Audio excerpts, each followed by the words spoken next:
Hey, bonjour tout le monde. Non. Bah non. On peut pas commencer comme ça. C'est quoi ça? Ah, je reviens. Voilà.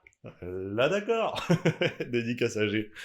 J'espère que vous allez bien. Je vous souhaite un très bon réveillon de Noël. Voilà, profitez de vos proches. C'est ce que je dis à chaque fin de vidéo, mais on va le dire dès le début. Voilà, profitez de vos proches. Passez un bon moment, que vous fêtiez Noël ou pas. J'espère que vous passerez une belle fin d'année, effectivement, pleine de joie, pleine de bonheur et de tout ce qu'on peut vous souhaiter. Nous, on se retrouve pour ce 24 décembre. Ça y est, dernière case du calendrier de l'Avent. Vous savez, c'est celle qui s'ouvre avec les deux portes, là. On l'attend tout le mois. Effectivement, ma meilleure lecture 2023. Quelle sera-t-elle? On y va. Juste avant le début de la vidéo, évidemment, je souhaite vous remercier pour ce mois de fou qu'on a passé ensemble. Merci d'avoir été au rendez-vous tous les jours, voilà, pour voir ma gueule. Je ne sais pas comment vous faites, mais je vous en remercie. Et puis, je vous rappelle qu'on se retrouvera en janvier, donc pour le nouveau concept, entre guillemets, avec la pâle roulette. Mais le début sera toujours le même, des questions que vous pouvez me poser dès les commentaires de cette vidéo. C'est ici que j'irai chercher les premiers commentaires du mois de janvier. Donc n'hésitez pas, si vous avez des questions, c'est dans les commentaires et je lirai tout. Évidemment, j'essaierai de répondre au maximum. Rappelez-vous les amis, il y a de ça un mois, voilà, le 20 novembre, je vous sortais une vidéo qui s'intitulait La meilleure lecture de 2023 pour interrogation. Au-delà du titre un peu putaclic, je vous l'accorde, se cachait derrière une vraie découverte et une sorte de pari sur l'avenir de me dire peut-être que ça pourrait s'avérer la meilleure lecture de 2023.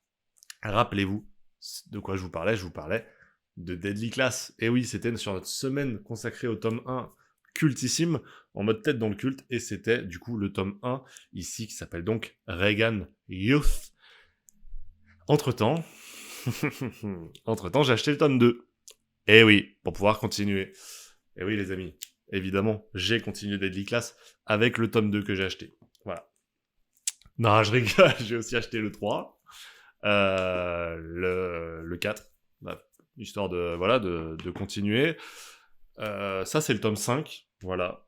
Super, super cool, un très bon tome. Ça, c'est le 7. Ouais. Non, le 6, pardon. Le 6, ouais, après le 5, il y a le 6. Ça, c'est le 6. Là, je peux vous présenter le 7, par exemple, voilà, que j'ai lu. Un très bon tome, ouais. Alors, le 8, je l'ai pas encore, je vais y revenir, mais là c'est le 9. Voilà, je l'ai lu aussi, hein. Je l'ai lu, ça, c'était le 9. Le 10, voilà. Toujours très très cool. Et puis vu qu'il y a 12 tomes, bah, je suis allé sur le 11 après, et puis bah, j'allais pas m'arrêter au 11, et j'ai lu le 12. C'était il y a un mois. Hein. Entre temps, j'ai acheté tous les tomes et lu tous les tomes. Et c'était pas peu faire, parce que le tome 5 est introuvable, voilà. Donc il était à 130 balles, autant vous dire que je l'ai pas eu à ce prix-là. Il était disponible dans un Gibert Joseph en France, c'était celui de ma ville. Voilà, donc ça régale. D'ailleurs, merci à Valentin qui allait le chercher. Merci bien, j'avais trop peur qu'il soit plus là, vu que moi je taffe toute la journée. Il s'est libéré, il allait me le chercher. Oh, génial, merci beaucoup. Et pour le tome 8, bah là, voilà, vous avez vu, je ne l'ai pas. C'est parce qu'il est vraiment introuvable pour le coup, nulle part. Et là, je dois remercier Coach Gamo parce que le mec est fou. Je l'ai contacté parce qu'il est belge et qu'il semblait y avoir une boutique liégeoise qui avait un exemplaire. Au final, non. Mais il a fait un truc de fou. Il a acheté sur Vinted les 12 tomes de la série pour pouvoir m'envoyer le 8. Oui, alors je suis comme vous, hein, je me dis mais pourquoi, sachant que lui n'aura pas le 8 du coup, mais voilà, mais, apparemment ça va lui permettre de découvrir Deadly Class et il se débrouillera pour le 8, mais effectivement, moi je vais continuer à le chercher, d'ailleurs si vous avez le tome 8, envoyez un MP, comme ça je pourrais moi lui envoyer en retour, et tout sera bien. Sachez, évidemment, je vous parle de tome introuvable, que Deadly Class sort en intégrale à la fin de l'année 2024. En fonction de quand vous regardez cette vidéo, peut-être que vous avez un long temps d'attente ou pas, mais sachez que ça sera réédité. Bref, Deadly Class, Rick Remender, Wes Craig, les créateurs donc, qu'est-ce que ça nous dit? Ça nous parle de l'histoire de Marcus. Marcus, c'est un personnage, hop, qu'on va avoir juste ici. Voilà, c'est lui.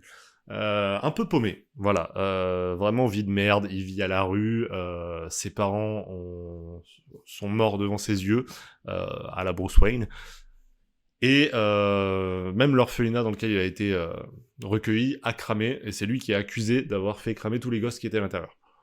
Vie de merde, donc il décide d'y mettre fin, oui c'est un truc qui revient dans mes lectures ce mois-ci, hein. Donc il décide d'y mettre fin, mais il va être recruté par une école un peu particulière, l'académie de King's Dominion, une école dirigée par le grand maître Lin, et qui forme en fait les futures générations d'assassins. Et oui, avec sa réputation d'assassin, voilà, il est prédisposé à aller dans cette école. Pourquoi est-ce que c'est la meilleure lecture de l'année? Je vais pas vous mentir, c'est pas juste la meilleure lecture de l'année. À part Mister Miracle, où il y avait un truc à part, c'est la meilleure lecture que j'ai eue de ma vie. Voilà, je peux pas vous dire mieux. Genre, c'est la meilleure série. Voilà. Et j'ai Invincible. Hein. J'aime Invincible de tout mon cœur. Deadly Class, ça s'est placé tellement haut. En fait, ce qui m'a choqué, ce qui m'a marqué, ce qui m'a traumatisé, c'est que c'est une série qui est parfaite pour moi. Elle est parfaite. Et quand je dis pour moi, c'est qu'elle elle me vise personnellement. C'est-à-dire que déjà, l'identification à Marcus, elle est totale. Et juste pour parler du trio de tête, hein, après on a Saya et Maria qui sont donc les deux personnages féminins qui gravitent un peu autour de lui. C'est les femmes parfaites encore.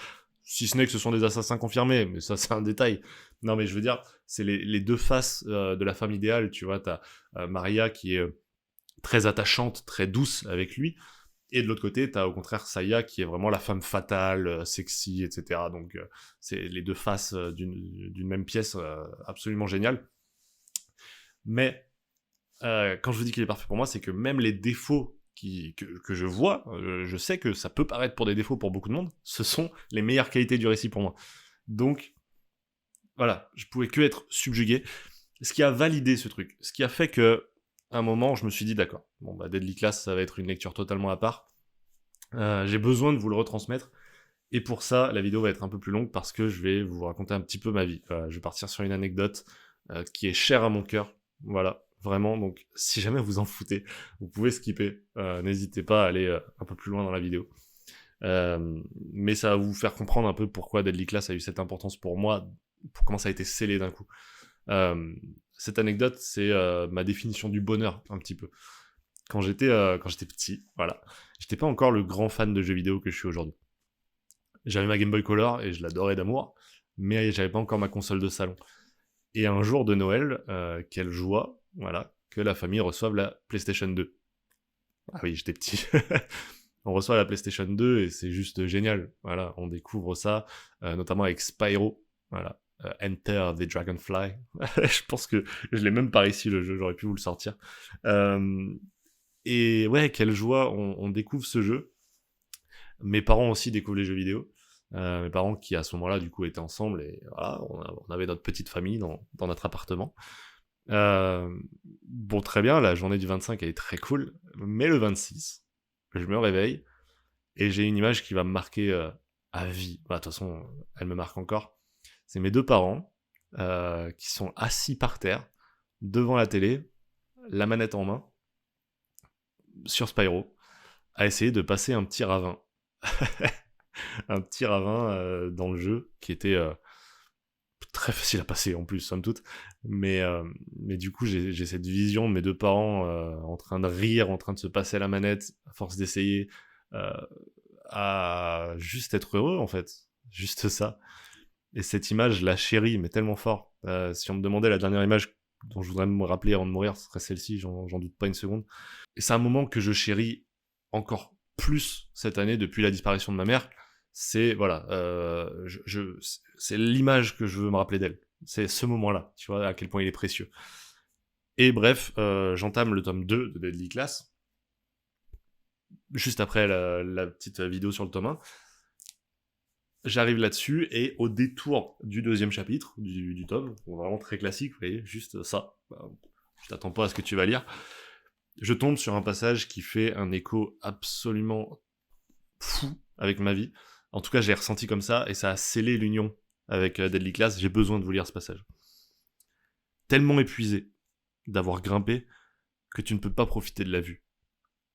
Impossible d'apprécier un moment de calme. Un connard au fond de mon crâne n'arrête pas de me rappeler que c'est temporaire. En attente constante de la prochaine catastrophe à venir. Parfois, se souvenir d'un moment précis de sa vie peut faire physiquement mal. Quand tu revis ce qui comptait pour toi à l'époque et que tu te rends compte à quel point t'en es loin désormais. J'avais l'habitude de me poser et de penser à mes parents. en me concentrant sur tous les bons souvenirs dont je pouvais me rappeler. Ça me faisait pleurer comme un bébé, et j'aimais ça. Ça me donnait la sensation d'être encore humain. Mais maintenant, c'est fini. Je suis passé par trop de choses. J'ai perdu la capacité de pleurer. Et je crois que si je recommençais, je pourrais pas m'arrêter.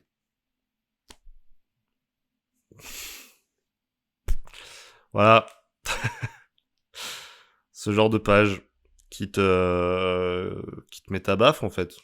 Tu vois, genre... À ce moment-là, je comprends que Deadly Class, ça va être très particulier pour moi. Et ça l'a été. Quel voyage incroyable de lire ces 12 tomes, de découvrir ces personnages, de vivre tous ces moments à la fois d'action pure et dure, parce que c'est aussi ça, c'est sanglant, c'est trash, il y a du cul, il y a tout ce qu'on cherche dans un bouquin, tu ris aux larmes et tu pleures aux larmes, tu passes par tout ça et en même temps t'as tes moments d'introspection, et ce qui est fou, c'est que j'ai toujours dit qu'il me fallait 2 types de bouquins. Moi, il y a ceux qui me sortent un peu de ma zone de confort avec une introspection, qui viennent chercher des sentiments. Mais pour pouvoir apprécier cela, j'ai besoin d'avoir d'autres bouquins qui, eux, sont beaucoup plus juste de l'action pure ou des bulles d'air. Et là, j'ai ressenti les mêmes choses dans un seul bouquin. Il y avait ces deux penchants-là. C'est-à-dire que je pourrais totalement me satisfaire juste de Deadly Class. Et c'est fou de me dire ça. En plus de ça, t'as tous les cliffhangers en fin de chapitre, en fin de tome, qui font que tu n'as pas d'autre choix que d'acheter le prochain et de lire le prochain.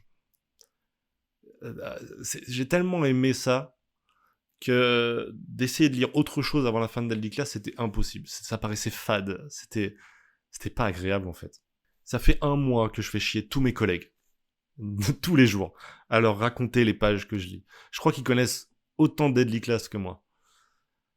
Et je crois qu'ils ont compris en plus que c'était un truc particulier, tu vois. C'est fou. Alors évidemment, t'as tous les thèmes que j'adore dedans. Le thème du bien et du mal. Le thème du droit au bonheur, tout simplement. Le personnage de Marcus qui a peur de la solitude. C'est juste fou. Alors, évidemment, je vais revenir brièvement sur les dessins de Wes Craig, qui évidemment a trouvé sa place dans mes fonds d'écran directement. Wes Craig, c'est un monstre du dessin. Que ce soit le dessin statique, avec juste des personnages fous, ou au contraire, des scènes d'action pure et dure, avec une chorégraphie juste magistrale. Regardez cette image que j'ai mis de côté, avec ce fond qui est juste sanglant, cette couleur qui est choisie pour ce combat-là. De toute façon, je vous mettrai des pages au montage, mais le découpage est juste incroyable. Les flashbacks, on change totalement de DA. Vous voyez, on arrive sur une DA comme ça avec des personnages un peu particuliers, là, avec ces petits yeux ronds. C'est notamment Marcus, il a beaucoup de flashbacks, mais un peu tous les personnages. On comprend pourquoi est-ce qu'ils arrivent dans ce monde-là des assassins. Qu'est-ce qui leur est arrivé? C'est juste fantastique, au point que j'ai même regardé la série télé. Voilà, la saison 1 est incroyable aussi.